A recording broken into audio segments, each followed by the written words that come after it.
Praise the lord. ఈరోజు మనము యేసుక్రీస్తు ప్రభు వారి పుట్టుక గురించి తెలుసుకుందాము. యేసు ప్రభు యొక్క తల్లిదండ్రుల పేరు మరియా, యోసేపు. మరియా ఒక తల్లిదండ్రుల పేరు అన్నమ్మ, యాకీబు. మరియా నజరేతులో జన్మించారు. ఆమె దావీదు వంశం నుండి వచ్చిన ఒక స్త్రీ, యూదురాలు.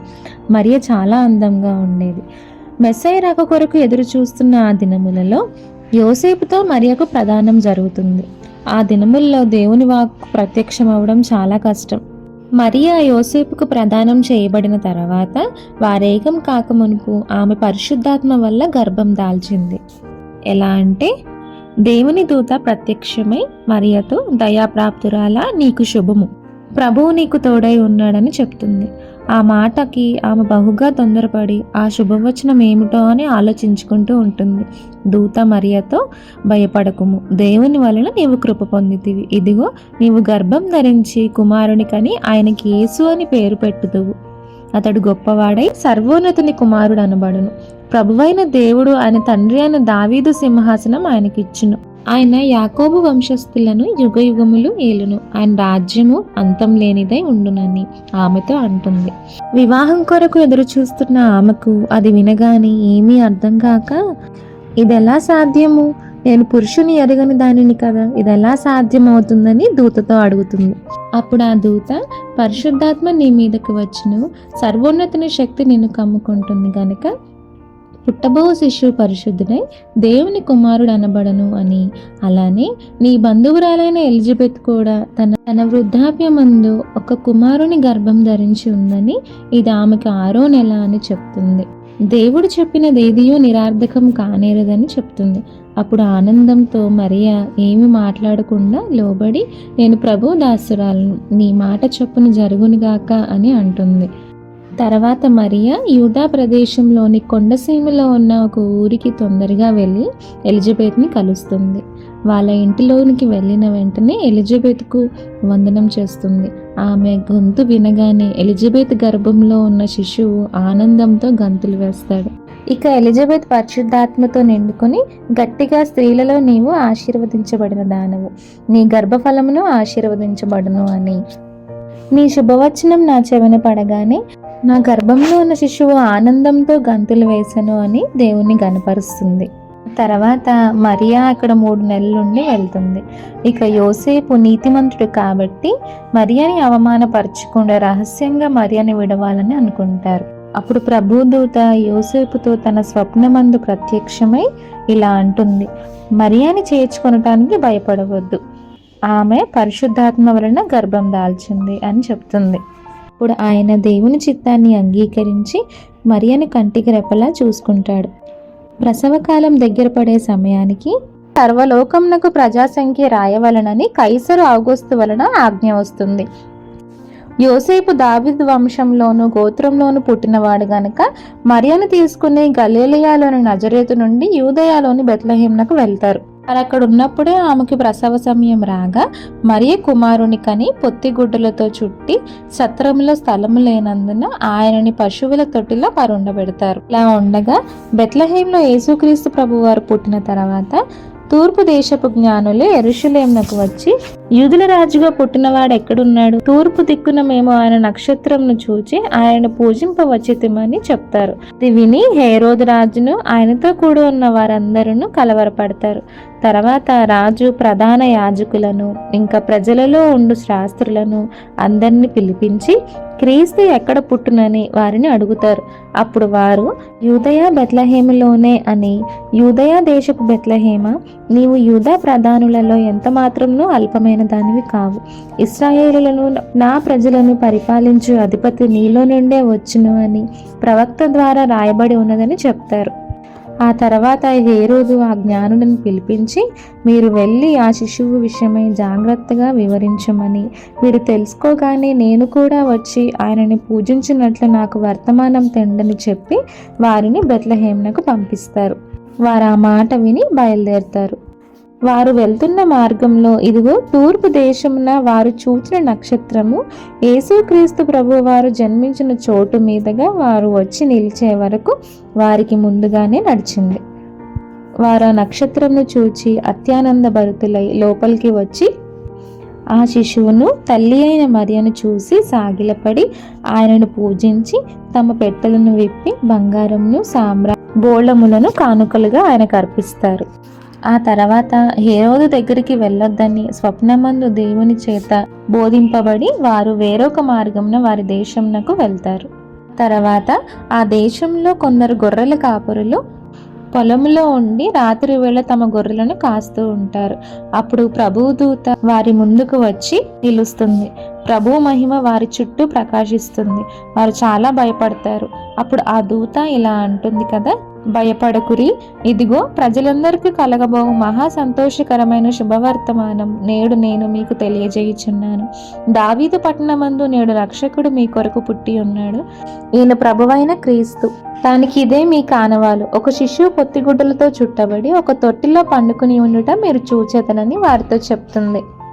వెంటనే పరలోకపు సైన్య సమూహము ఆ దూతతో కూడా ఉండి సర్వోన్నతమైన స్థలములలో దేవునికి మహిమయు భూమి మీద మనుషులందరికీ సమాధానమును శుభమును కలుగునుగాక అని దేవునికి స్తోత్రం చేస్తుండెను. ఆ దూతలు తమ యొద్ద నుండి పరలోకమునకు వెళ్ళిన తర్వాత ఆ గొర్రెల కాపరులు జరిగిన ఈ కార్యంను ప్రభు మనకు తెలియజేయించి ఉన్నాడు.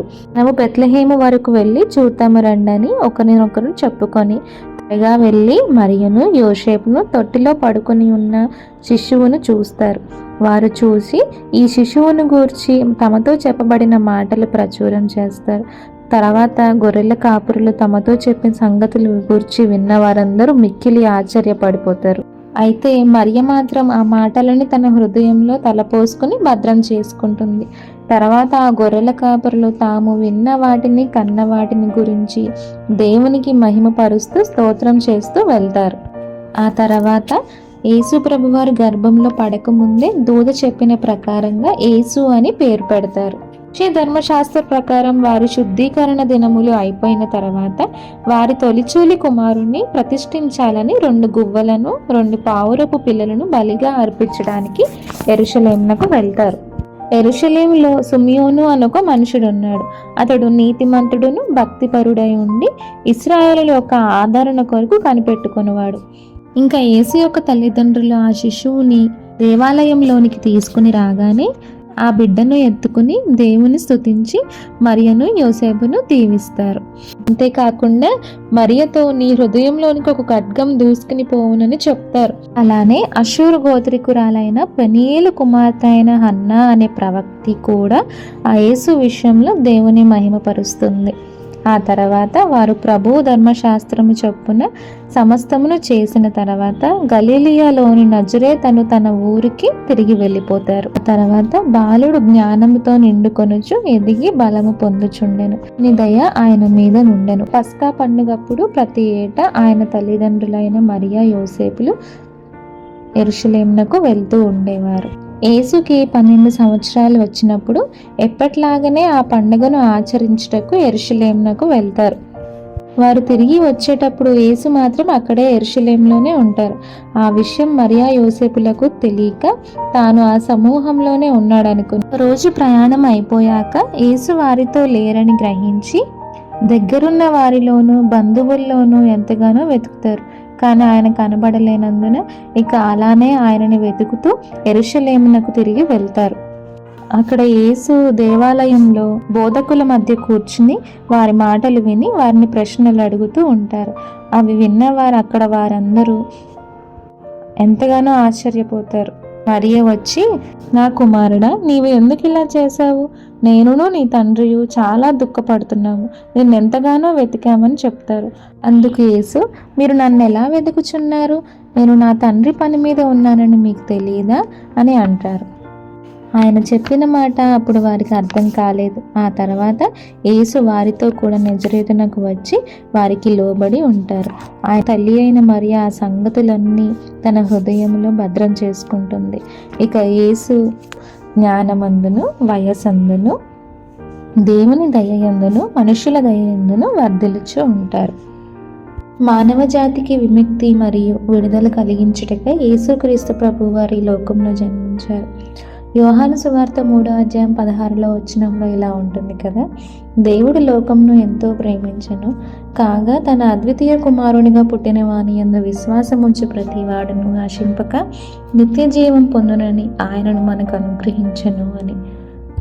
అంటే మానవ జాతి నశింపకుండా నిత్య జీవం పొందాలని, రక్షణ పొందాలని. ఆయన లేకుంటే నిత్య జీవము లేదు, రక్షణ లేదు. ఎవరైతే విశ్వాసం ఉంచుతారో వారు నశింపకుండా నిత్య జీవం పొందుతారని. అది మనకు యేసుక్రీస్తు జననాన్ని బట్టి, ఆయన చూపించే మార్గాన్ని బట్టి దొరుకుతుంది. యేసు అనే పేరుకు అర్థము రక్షకుడు అని. అదే రీతిగా ప్రజలను, వారి పాపాలను ఆయనే రక్షించాడు. అదే దైవ నిర్ణయం. అలానే మరియ కూడా దేవుని చేత ఎన్నుకోబడినటువంటి స్త్రీ, దేవదూతల చేత దయాప్రాప్తురాల అని పిలువబడినటువంటి స్త్రీ, కృప పొందినటువంటి స్త్రీ, దీన మనసు కలిగి ఉన్నటువంటి స్త్రీ. ప్రభుదూత ఆమె యొద్దకు వచ్చి, ఇదిగో నీవు పరిశుద్ధాత్మ చేత కుమారుని కందువు అని చెప్పిన ఆమె మాట్లాడకుండా లోబడింది. పరిశుద్ధాత్ముడు ఈ లోకానికి రావడానికి ఒక సాధనంగా వాడబడింది. దేవునికి మహిమకరంగా జీవించింది. అలానే యోసేపు కూడా మరియకు సహకారిగా ఉన్నాడు. మరియ గురించి తెలుసుకున్నాక ఆమెని అల్లరి చేయకుండా రహస్యంగా వదలాలనుకున్నాడు. ఆమెని అవమానపరచకూడదనుకున్నాడు. ఎప్పుడైతే దేవుని దూత తనకు ప్రత్యక్షమైందో తన భార్యను విడిచిపెట్టాలనే ఆలోచన తీసేసి తనని కంటికి రెప్పలా చూసుకుంటాడు. ఆమెని చేర్చుకోవడం దేవుని చిత్తమని అతను గ్రహించాడు. తండ్రి కాకపోయినా సంరక్షకుడిగా తన భార్య అయిన మరియను విడవకుండా, తన బాధ్యతను మర్చిపోకుండా మంచి నీతిమంతుడైన యోసేపును దేవుడు ఎన్నుకున్నాడు. యోసేపు మరియలు ఇరువురు కూడా వేదన పడిన వారి కర్తవ్యాన్ని నెరవేర్చారు. లోకరక్షకుడు గురించి ప్రయాసపడ్డారు.